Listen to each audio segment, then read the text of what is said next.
The sponsor of my stream and podcast is DistroKid. If you want 10% off on your first subscription with DistroKid, release your music to the world on every major music platform. Make sure to go to my website, andrewvanzark.com, and click on the discount link under the tab of DistroKid. The information on this podcast is my opinion and some internet research.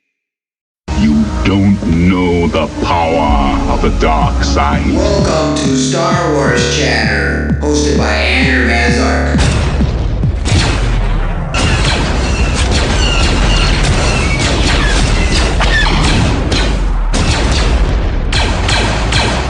Now you're listening with power.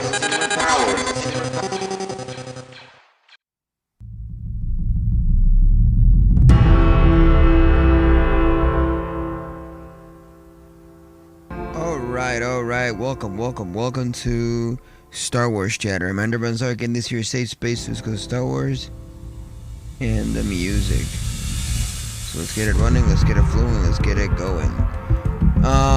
So we're gonna talk about Ahsoka's episode 3, and it's been awesome, it's been great. I loved it, and I wouldn't have it any other way. It was short, but at least we had some awesome stuff to talk about, you know? So, without any further ado, let's dive into it. So this episode wastes no time jumping into the action as Ahsoka and her apprentice Sabine Wren pursue the villain Morgan Elsbeth aboard their shuttle, you know? So now this scene felt very reminiscent to that classic training between Luke and Obi-Wan and aboard the Millennium Falcon, you know? We get to see Sabine learn the Asian Jedi blind fighting technique called Satoishi. Satoishi is the way that they were training, and it's under Ahsoka's guidance. So Rosario Dawson and Natalie Lou Borsido, we have to just say it again, their chemistry and the way they do things as master and apprentice, and the way they're acting and all that, I think it's like the best, if not the only best that we have seen so far in all this Star Wars things, you know, around the whole galaxy since Disney came to be a thing, you know. So that being said, now this episode also expands a lot into many things, you know. Their fluid lightsaber training dance shows us both Sabine's raw talent and frustration with her limitations, you know. Just like Ahsoka says to Sabine, because Sabine doesn't know that she has force sensitivity or that she can't use the force, you know. So the thing is, she says to Ahsoka that, and Ahsoka responds with, hey, all living things have the force, you know, and that's how it flows, that's how it goes. But Sabine then asks, but wait, how come some use the force and others don't? There's a thing called talent, you know. Talent is what gives other people the ability to, you know, continue using the force, you know, and that is why we all have to acknowledge all that kind of stuff, you know, that the force, sure, it's on all living things, but there are some people that stand out using the force. It's like any other martial arts, like any other musical ability or anything like that. Anyone can learn how to play guitar, anyone can play the drums, but there will be a few that can only stand out from the rest, you know? So,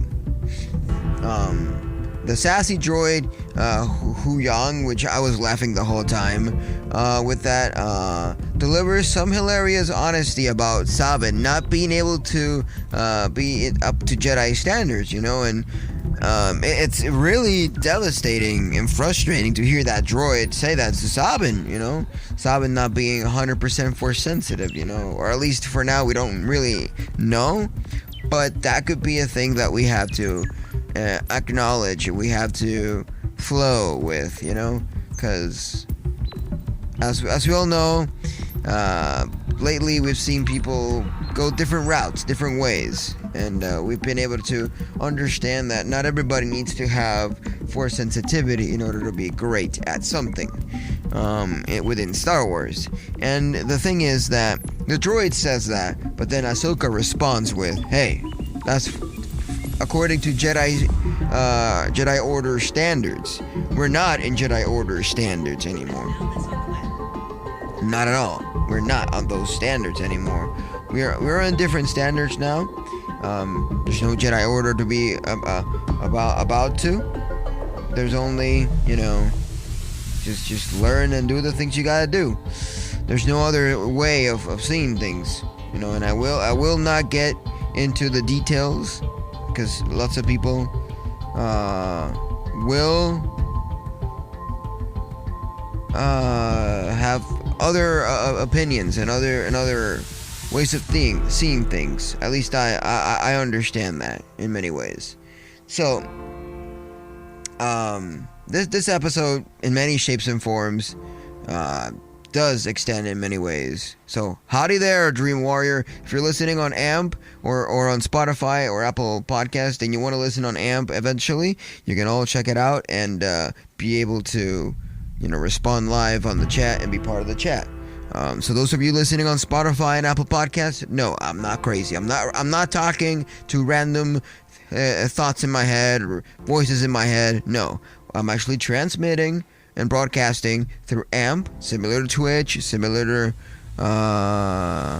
stuff like that,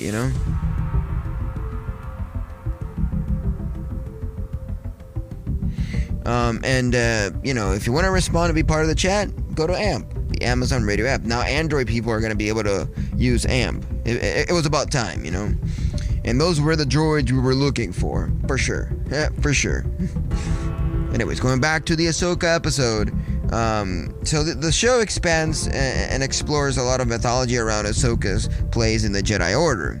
As an unconventional Jedi who walked away from the Council, she represents a new way of connecting with the Force.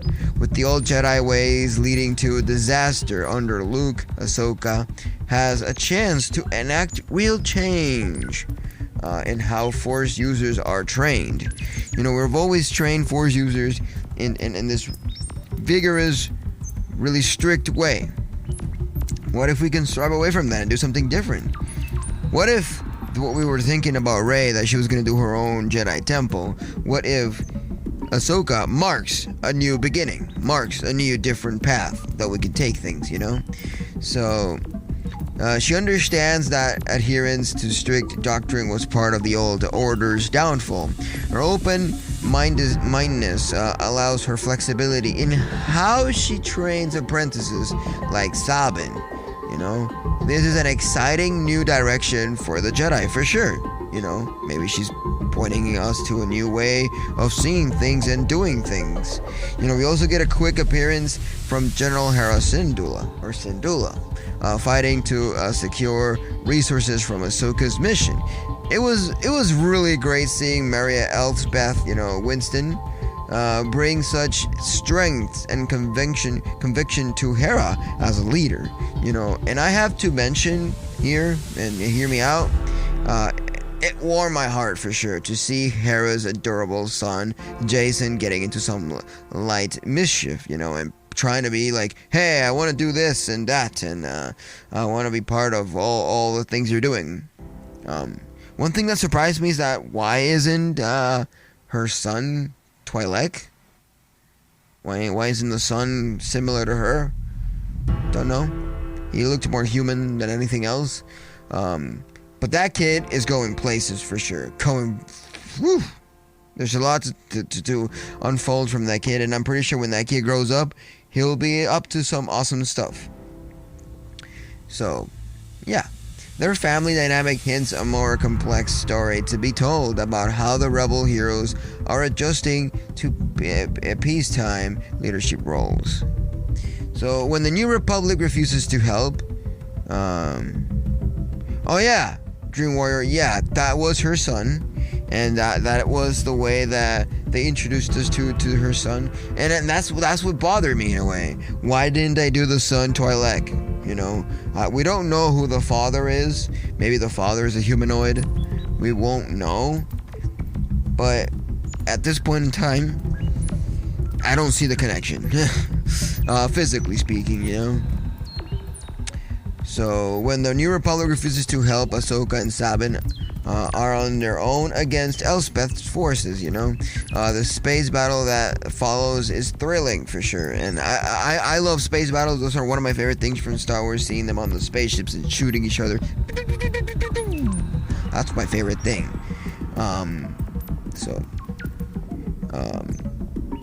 You know, and Ahsoka boldly heads out into space wielding her lightsaber.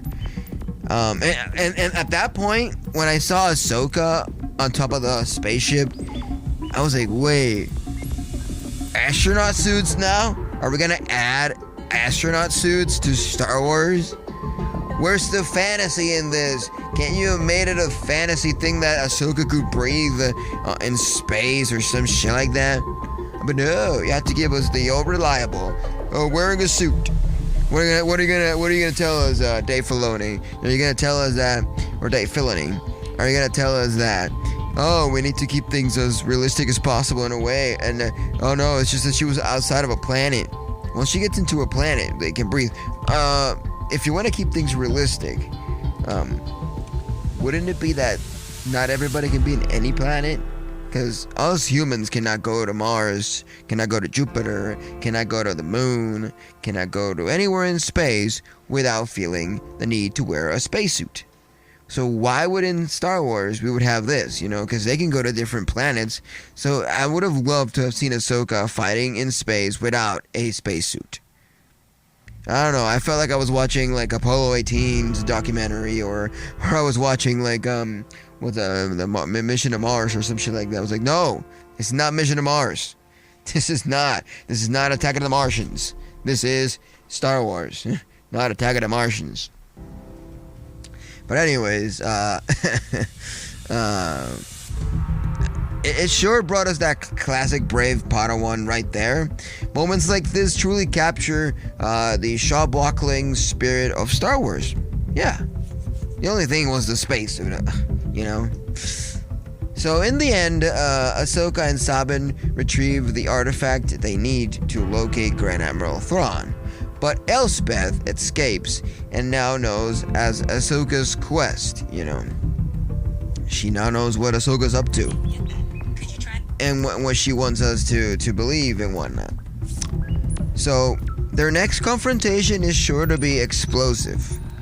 This episode succeeds in furthering the overarching plot while delivering compelling characters, development, and exciting action sequences along the way. So I'm left eager to see more what Ahsoka has to do, where Ahsoka's gonna take us, and I'm really excited and clearly planted for more explorations of how the former rebels are adjusting to leadership, and in this era and point in time of the Star Wars franchise. And the Force feels strong with this series for sure. I'm really signed up for more in this whole ride. Sure, the episode 3 was a little it was short. The thing I can actually take out from the episode 4 K4G is, episode 3 K4G is that I like the training they did with Sabine and Ahsoka. That actually brings us to a big scenario afterwards. Seeing Harrison Dula's son could give us another hint and foreshadow something. But what really got me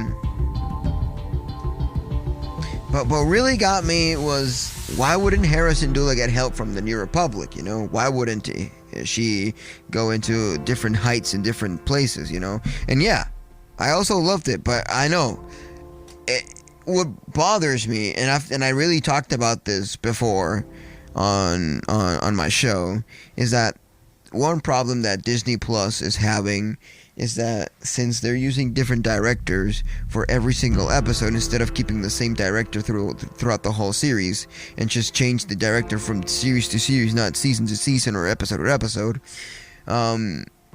the length of episodes, the way they tell the story, keeps changing, keeps going to different directions. The first 2 episodes were 42 minutes and 54 minutes. That gave us a lot of information. And yeah, we want Dave all the time. Dave Filoni is the only thing we want ever since Star Wars got acquaintanced by Disney. That's what we all want. That's what we need. And that's what we're going to have all the time. Welcome to the show, Josie T. Davis. Welcome.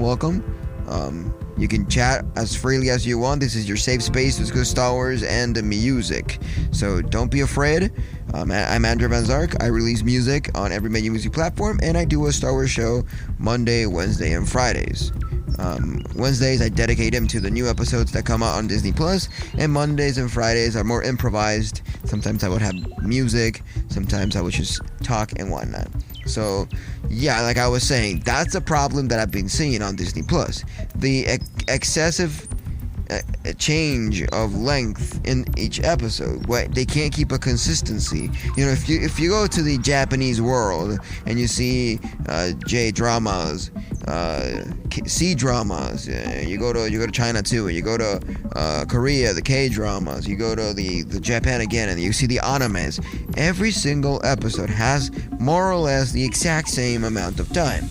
Anime, for example, almost every anime is 20 to 24 minutes.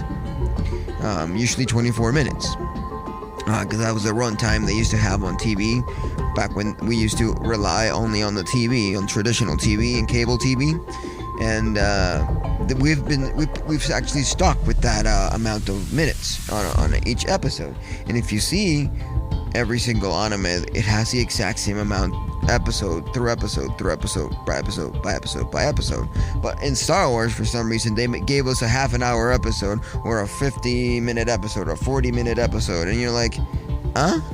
And they do it within the exact same series. I'm not saying that, this series, the episodes are shorter, and this other series, the episodes are... No. On the same series, they give us different amounts of minutes. And that really ruins the story in a way, because sometimes some episodes could be told in better ways. You know, the episode 3 of Ahsoka, if we are going to judge it by the point and way I usually judge things from the cinema world, the animation world, and the music world, is the production side. I am a audio junkie. I tend to listen to a lot of podcasts and music and all that, and I also produce. So if I gonna say it on the editing side of it, the pacing was a little effy, if you ask me, from episode 3. I was engaged in it. I loved it, but I couldn't keep my focus the whole way through. I was getting distracted most of the time. But when I saw episode 1 and 2, which they were longer, had more information to delve into, I wasn't taking my ass off from the screen. But for some reason, this episode actually had me going back and forth with my attention, and that's a problem. And what makes the first 2 episodes better? They were directed by Dave Filoni. There's no question on that. Dave Filoni knows how to do things. For sure. Dave Filoni will always be the GOAT when it comes to Star Wars Disney era. I'm not gonna say it any longer. I'm not gonna argue with anybody. If you think there's a better director, I would say, yeah, it was a really short episode. I was reading an article earlier before starting the show saying, hey, don't blink while watching this new episode of Ahsoka. If you blink, you'll miss it. I was like, for sure, it was really short. And then he also said that his cat, when he saw the first episode and the second episode, stepped on the remote. They have bought the skips, and the cat actually skipped a few scenes. And when he saw the third episode, he was like, "Wait, my cat stepped on the remote? What was happening here?" I don't remember. I don't recall this being this short, but it was short. It was like 37 minutes. That's pretty short for a live action. For animation, sure, 30 minutes is okay. But yeah, and it doesn't seem like they're taking a lot from Her of the Empire. maybe we'll have to wait until Thrawn is put on screen, you know? Because what I was hearing and reading from various sources is that Herd of the Empire lore was going to be introduced when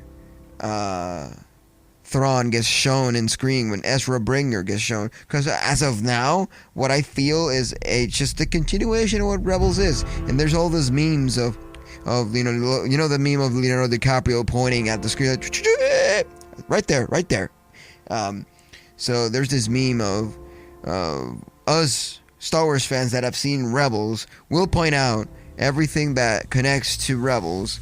But people that haven't seen Rebels, they're gonna be like, "Oh, this show is great, but I don't understand jack shit."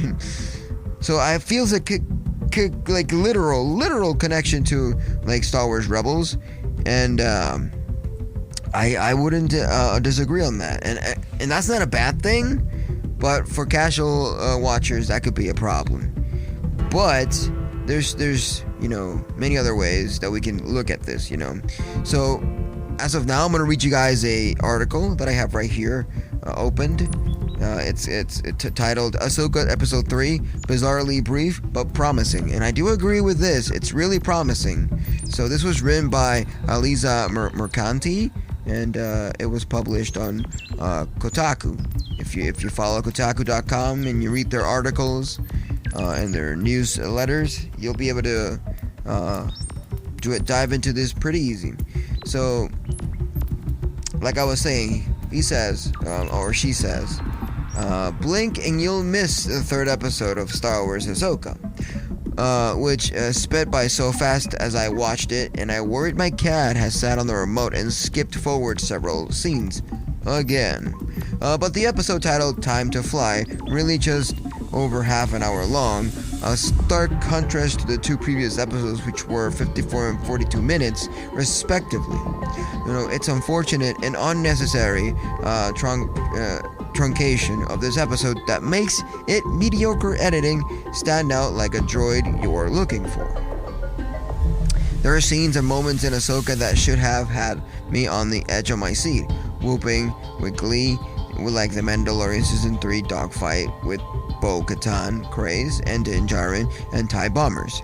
But instead, this episode often felt weirdly flat, like I was experiencing everything through a thick barrier, a bizarre effect which can only attribute to its editing. Time to Fly doesn't fly so much as it glides for a bit, and I feel like the editing here could have been slightly better. The pacing was a little slow. Of what we're usually used to when it comes to Star Wars. Star Wars tends to be really fast-paced, and we get to go through and fly by. So, just in case, there's gonna be spoilers here, and we're gonna discuss some of them spoilers. If you haven't seen Episode 3, you can go ahead and go watch it. Then you can come back if I'm still live by that time. So this episode opens with Sabine and Huyang sporting forearms like a posh British General Grievous, training on Ahsoka's T6 shuttle. Of course, Huon thinks Sabine is ass, remarking that she is not bad, but not good. Ahsoka, however, is happy to see she remembers the core tenets of at least one fighting technique, and suggests they try to out another. But Huongs is skeptical. So, like any good Star Wars trainer, Ahsoka slaps a mask on Sabine and tells her the sense where she's going to strike and where she is and all that. Well, this follows a try and true franchise trope. It's the first of several lethargic, lengthy shots that hold for a bit too long and rob the episode of its kinetic potential. Yeah, I think that that sequence could have been a little shorter and we would have had more story to tell. But I guess they wanted us to see and delve into this as a training episode rather than let's give you more information. But it is promising for sure. So meanwhile, Hera Syndulla is trying to get New Republic support to chase down Morgan Elsbeth and by extension Grand Admiral Thrawn by appealing to several senators and his chief of Stay via Hollow Call, we get a lovely little cameo by Mon Mothma, actor Genevieve O'Reilly, who shows her obvious affection for Hera by opening up the call with a question about Jason, the child Hera had with the late Jedi Kanan Jarrus. So the senator wants to get down to business, though the rush their conversation, so they cast a doubt on the chance of Thrawn's return, suggesting that Hera is perhaps blinded by her desire to find Ezra alive and deny any help. We've heard this story before, yada yada, blah blah blah. We all know what's happening and yada yada. It's another Star Wars trope at this point.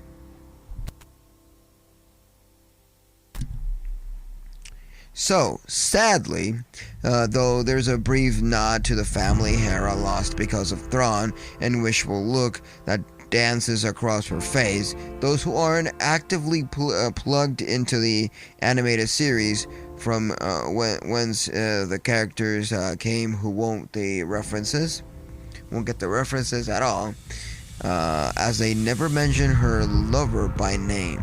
Just another example of Ahsoka's showrunner Dave Filoni relying too much on viewers having done their homework before watching. Marielle Elizabeth Winstead once again shines as Hera, despite it to be too bright. Context and still strange makeup, and we'll finally get to see a live-action version of her son, who thankfully does not have weird little ears like he does in Rebels. That scene is all we get her, aside from a brief hollow call she makes to Ahsoka. As the episode snaps straight back to the core trio, Ahsoka, Huyang, and Sabine, and a lengthy bit about the later training, it's here that Ahsoka lays out its thesis. One with the Force. Filoni has always wanted us to believe that Ahsoka Tano, like her former master Anakin Skywalker, is a very different kind of Jedi, so to say. She turned her back on the Order, but rather than turn to the dark side like Anakin, she chose to continue utilizing her connection to the Force. But, hear me out, on her own terms. None of those Jedi Order, jada yada, junka buka buka. So as someone who has written about the benefits of democratization of the Force, in extent the beliefs that more people in the universe should have access to its power rather than a selected gifted few, which that is pretty interesting. I was like, this questions the whole way that we see things with Star Wars and the Force sensitivity, So, who thinks the Jedi should be abolished? I'm inclined to believe Filoni. Ahsoka is special, and so is Sabine. So thus far, the series has made it clear that Sabine is not Force sensitive, but it's rather a very gifted fighter thanks to the Mandalorian's upbringing. Though Rebels never established that Ahsoka attempted to train Sabine in the ways of the Jedi, it's believable reveal in Ahsoka. After all, Kanan Jarrus tried the same thing with Sabine and also found her frustratingly Force sensitive, just to say the least, So after their training session, Ahsoka and Sabine sit down in a Star Wars version of a convention pit and discuss the nature of the Force. Ahsoka shows off a bit by pulling the IKEA cup towards her while chatting about the importance of training and the discipline of being a Jedi and the Force sensitivity. But it's her conversation with Huyang that is the most important. Huyang reiterates his bitchy take, and it's that Sabine isn't cut out for this, that she'd never be a candidate for Jedi training, that she sucks, basically. But Ahsoka makes it clear she doesn't need her to become a Jedi. She just needs her to be competent in the ways of the Force. so that they can defeat the likes of Shin, Baylan, and Morgan. Because Shin hiding is up to no good, and Baylan even worse. So the Jedi failed, and remember that. So I'd love for Ahsoka to be a bit more clear on this, you know, if I might say so myself. But it feels like it's edging towards outright saying the Jedi suck. But remember, Ahsoka did advocate for bringing Grogu to Luke Skywalker in The Mandalorian. And that dude tried and failed to restore the Jedi Order after almost killing Kylo Ren. A fully throated "let's stop organized religion" would be great here. You know, they do tell that the Jedi Order is it's kind of like a religion shit, but I don't see religion. I see now military stuff. Sure, they do have religion stuff like meditate and all that, but we can make this an organized sort of high class military thing, like a Space Force kind of thing, if we might say so myself. So maybe Ahsoka will eventually give us that, you know. The conversation with Sabine is certainly promising, and as it reiterates the motion that the Force isn't just for special people, but for everyone, and I mean everyone, that really trains and puts their dedication to it. So after that, Huon reveals that the ship's scanners can't quite figure out what the hell is hovering near Seatos, you know, where the tracker followed the transport ship. So the T6 needs to get in closer to investigate. So prepare for a dogfight. You know, the lengthy space fight that unfolds in the second and most egregious example of sleepy, strange editing, and that handcuffs the episode's pacing. You know, I think that went a bit too far. You know. Yeah, I do remember that. Calls it a religion in episode 4. But if you look at it, they're mostly training, you know, knights, Jedi knights. You know, from Padawan to Jedi Knight. Unless we're gonna see it like in the Inquisition and all that kind of stuff of the Middle Ages, where religious people would train to fight, and the military and the army and all that was composed out of religious practitioners, you know, and people that worked on the churches and stuff like that, you know.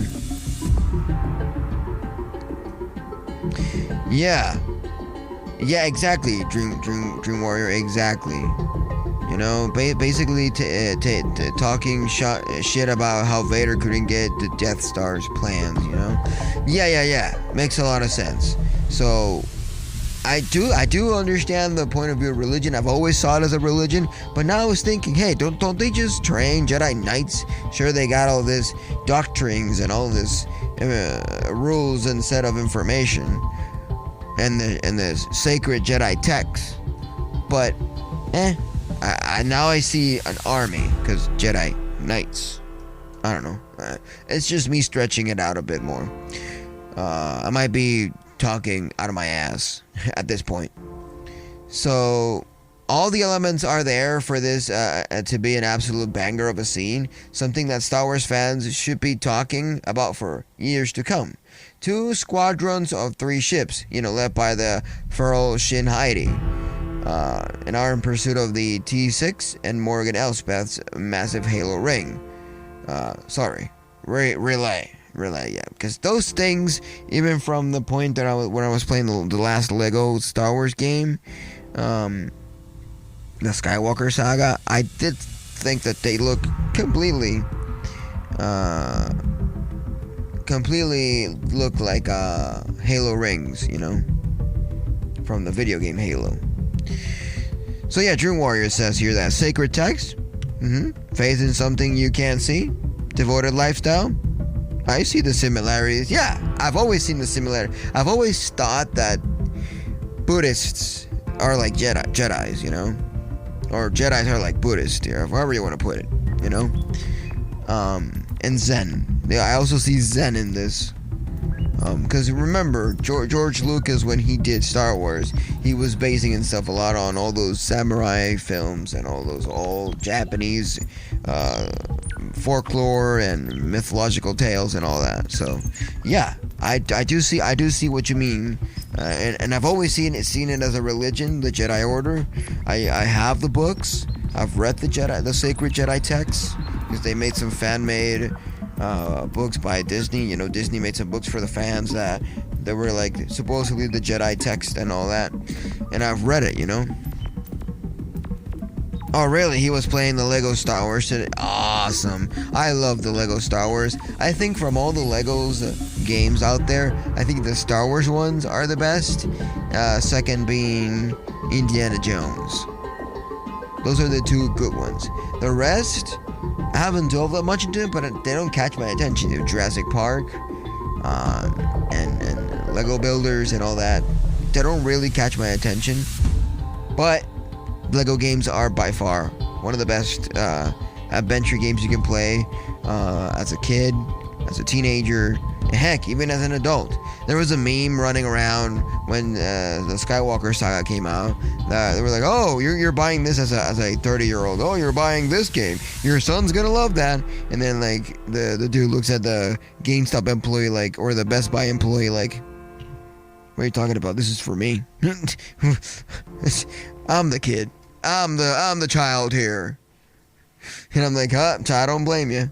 I was the same. But the only good thing of me is that I didn't buy it physically. I bought it from the, digital shop. So I didn't have to deal with someone saying, "Hey, it's for your son." I'm like, no. So yeah. So Sabine takes the gunner at the back of the ship, and she and Ahsoka initially struggle to down their pursuers until they realize the power of working together, and Ahsoka turns the dogfight into a Jedi lesson. So the women go back and forth, with Ahsoka waiting for Sabine's signals on when to dive, roll, or otherwise steer the ship. And Sabine uses her master's willingness to listen as a chance to make the most out of her skills. It's a nice nod to their potential as a duo, but the scene is so strangely flat, and I was more bemused than anything, for sure. When I saw that space battle, yeah, and it's my favorite thing, I couldn't seem to pay attention to the dogfight, to the space battle. I just couldn't. It took me quite a while to get into, it wasn't until half the scene that I was like, oh wait, they're space battling. Oh wait. I had just spaced out. So the next bit of action is further testament to Ahsoka's strange direction and how they're editing things. Did Disney demand shorter episodes? Then look at how short this episode was and kept in some unnecessarily long shots of the T6 cockpit, or Sabine in the gunner. Why does such jam-packed action sequence makes me feel like I'm watching it on Ambien, like I'm so fucking high and drugged. After the ship takes a massive hit from Morgan's gunner, the scene lingers far too long on a shot of everything in the cockpit, rather than slicing back and forth between the two women scrambling to try and revive the dead in space ship. This moment should be dripping with tension. It should be anxiety-inducing instead. I wanted it to be with gently frown brown, Furrow brown like a toddler confused about where you go when you put your hands over your face, Yeah. That's a thing, the music wasn't really there. I felt like the music was too subtle. And for me, Star Wars, what makes Star Wars more epic, it's the background music, it's the film score. Me being a musician, that's what I look out for the most. The music production, the film score, and all that, the soundtrack. And it wasn't that memorable if it had some. I can't even remember what was playing in the background. I wouldn't be able to imitate those violins or trumpets or trombones that usually are playing. You know, it's even worse when Ahsoka goes out onto the hull of the ship in a cool custom spacesuit, you know, which I was like kind of confused with that, and ignites her lightsaber, blocking blaster bolts from the dogfighters and flipping end over end in blackness of space. She slices the wing off a damn incoming ship, for sure, you know, with that backflips and the side flips and all that. You know, remember how much we freaked out when Rey did that in The Rise of Skywalker? Because I remember I did, you know. Remember how impactful it felt? Instead, what should be the coolest thing a Jedi trained person has ever done in Star Wars plays out like I'm having a back-to-tank dream, you know? Jesus. You know, as my partner said to me during the scene, which I'm reading out from the article, J.J. Abrams would have directed the shit out of this show. And you know what? Your partner? What's your name again? Alisa Mercanti? I disagree. I don't like J.J. Abrams. J.J. Abrams sucks. J.J. Abrams took Star Trek and made it shitty. You know? So Ahsoka ends with the T6 hiding in the blood-colored forest of Seatos as Shin and the mysterious Morok regroup with Baylan. Ahsoka and Sabine can barely contain their glee at the sight of the Purrgil, as they believe they're finally close to find Ezra. But Morgan and her crew of baddies want to use the Eye of Sion, you know, to travel those hyperspace migrating paths laid out by Purrgil, and that means we'll likely be getting the big Seatos fight between Ahsoka and Baylan and Shin and Sabine in the next episode. Though why we didn't just add it into this one, it's beyond me, you know, it's beyond me for sure. I don't understand why this would be a thing, and how could this be part of what we're delving into. So, yeah. So anyways, that's my review, my thoughts, and me reading an article and seeing some other people's thoughts on episode 3 of Ahsoka, and chatting with you guys over here on Star Wars Chatter. I'm Andrew Van Zark, in this your safe space to discuss Star Wars and the music. So now that you are a little bit aware of what's happening on Ahsoka with episode 3 and everything that we have dwelled into, you can now be assured that things are going to a different direction. Probably we're going to see for the first time someone that's not force sensitive, or the traditional way of seeing things of force sensitivity. Could be a way of introducing a new way of forming people that can actually understand the Jedi way. At least, you know? So anyways, I'll catch you on the flip side. Adios, amigos. Let's roll that outro. And may the Force be with you. Bye. The Force is with you, young Skywalker. But you are not a Jedi yet. This was Star Wars Chatter, your safe space to discuss Star Wars, music, video games, and other geeky topics. Listen on AMP, the Amazon Radio app, and get yourself started by listening to my music on every major music platform under Andrew Van Zark. But if you want to have more information, go to my website, www.andrewvanzark.com, where you can find all my social medias, music, and everything else all in one page. Trust in the Force, no lights beating, and buckle up. Now you're listening with power. Power to the music, and may the Force be with you. Hey, for all you Star Wars fans out there, here's a funny one. You know that green little creature named Yoda? Why shouldn't you ask Yoda for money? Because he's always a little short. Star Wars